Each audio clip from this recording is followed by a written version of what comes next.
Now I am going to demonstrate to you how you can perform independent sample t-test. In this example, you have the concentration of plumbum between the petrol station workers with that of non-petrol station workers. So you want to compare the concentration of plumbum in the blood between the two groups. Okay, and the two groups are independent of each other.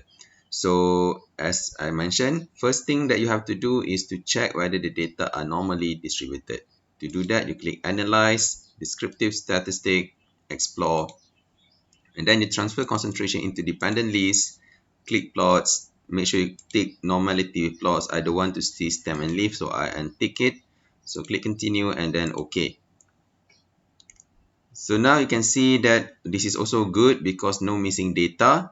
So the sample size is only 20, so you have to refer to Shapiro-Wilk. So the p-value is 0.380. So this is way above 0.05. So that means your data are normally distributed. Okay, now you can perform the independent sample t-test. So click Analyze, Compare Means, go to Independent Sample t-test, right? You transfer the test variable, the dependent list into the test variable.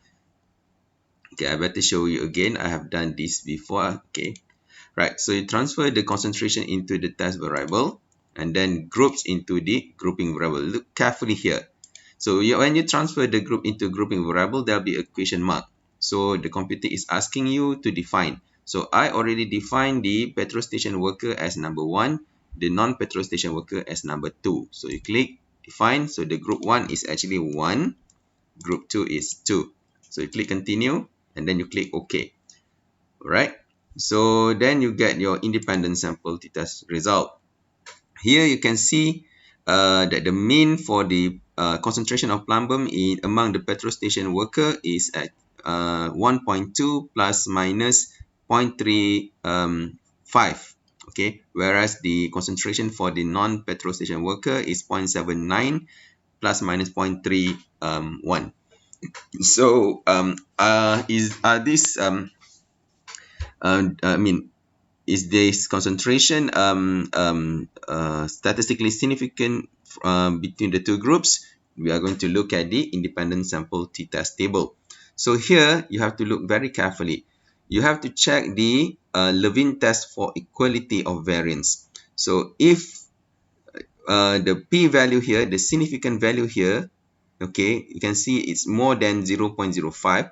It means you can assume equal variances. So meaning that the variances between the two groups are actually considered equal. So there is no difference. So because there is no difference, we can assume equal variances. So we have to read the significant value for the t-test from the upper part of the table. So the value here is 0.012. So this is way below 0.05.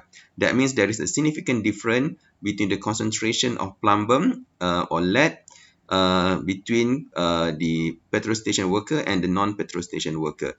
In this example, you can see that there are two significant values here, but both values are the same. Okay, there are instances whereby you can find these values are not the same. So if, for example, the Levene test of equality shows the value of significant is 0.002, for example, that is below 0.05. So you cannot assume equal variances. So you must read from the bottom part of the table. So in this example, the p-value for Levene test of equality is 0.895. So it's not significant. So you can refer to equal variance assume. So you can read from the upper part of the table. So it's 0.012. So you can say that the concentration of plumbum among petrol station worker is significantly higher than that of non-petrol station worker. So that kind of conclusion that you can make.